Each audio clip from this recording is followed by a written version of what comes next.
আসসালামু আলাইকুম। মাহে রমজানের অনেক অনেক শুভেচ্ছা দিয়ে শুরু করলাম আজকের একটা চমৎকার বেগুনের রেসিপি। খুব সহজে বানিয়ে নিতে পারবেন আর খেতেও কিন্তু অনেক বেশি টেস্টি। এই জন্য আমি একটা বলের মধ্যে বেসন 2 কাপ আর চালের গুঁড়া 1 কাপ নিয়ে নিয়েছি।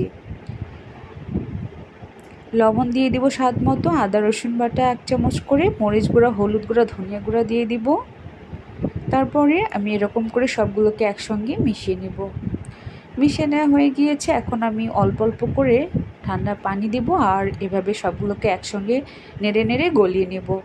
ব্যাটারটাকে খুব নেড়ে নেড়ে এভাবে হাতের সাহায্যে তৈরি করতে হবে, তাহলে ব্যাটারটা অনেক মিহি হয়ে যাবে। আর প্রয়োজন হলে এভাবে অল্প অল্প করে পানি মেশাতে হবে। যত বেশি হাতের সাহায্যে ব্যাটারটাকে এরকম করা হবে তত বেশি মিহি হবে ব্যাটারটা, আর বেগুনিটাও কিন্তু অনেক বেশি সুস্বাদু হবে আর সফট একটা বেগুনি পাওয়া যাবে। এখন স্প্যাচুলার সাহায্যে দেখিয়ে দিচ্ছি এটা কতটা মিহি হয়ে গিয়েছে। এখন আমি এখানে হলুদ ফুড কালার দিয়ে দিব যাতে সুন্দর একটা কালার আসে, তবে এটা আপনারা স্কিপ করতে পারেন, এটা স্বাস্থ্যের জন্য কিন্তু একদমই ভালো না। তারপর আমি ব্যাটারটাকে ঢেকে রাখবো কিছুক্ষণের জন্য। এদিকে আমি সেদ্ধ আলু নিয়ে নিয়েছি। এখানে চিলি ফ্লেক্স দিয়ে দেবো 1 চা চামচ, ভাজা জিরা গুঁড়া, চাট মশলা, ধনেপাতা কুচি, পেঁয়াজ বেরেস্তা দিয়ে দেব। তারপর সবগুলোকে একসঙ্গে এভাবে মাখিয়ে নিব। বুঝতেই পারতেছেন আজকের বেগুনিটা কিভাবে তৈরি হবে।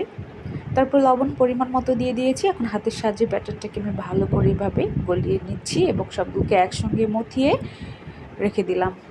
এখন আমি হাতের সাহায্যে একটু করে আলু নিয়ে ঠিক মিষ্টির মতো একটা সাইজের শেপ করে নিয়েছি। এদিকে আমি বেগুনটাকে এভাবে কেটে নিচ্ছি।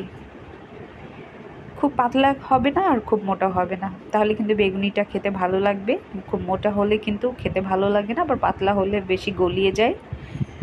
এখন আমি এগুলোকে কিন্তু আগে থেকে ধুয়ে রেখেছি। তারপরে বেগুনের মধ্যে এরকম করে একটা করে আলুর পুর দিয়ে দিচ্ছি আর এরকম বেগুন দিয়ে পেঁচিয়ে পেঁচিয়ে নিচ্ছি।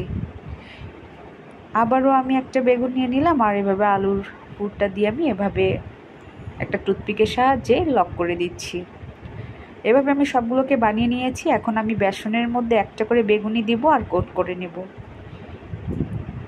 এরকম একটা কাঁটা চামচের সাহায্যে আমি কোট করে নিচ্ছি। তারপর একটা করে আমি তেলের মধ্যে দিয়ে দিচ্ছি।